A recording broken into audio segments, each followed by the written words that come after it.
My overall impression of RCT is they're a very professional company. They have a very reliable product. I'm very pleased.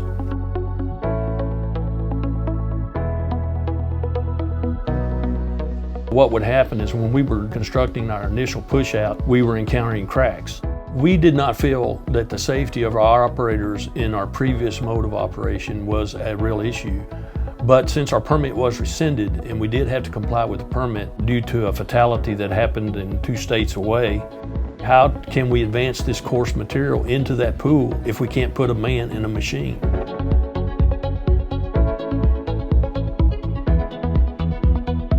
We have a D6, which is a electric over hydraulic, which was a normal installation. The D8R is an older machine that's mechanically connected to the spools and was a much more intense installation.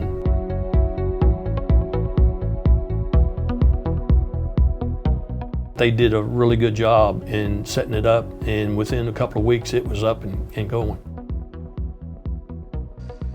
We're very happy. They're very professional, very reliable, and they're cost efficient.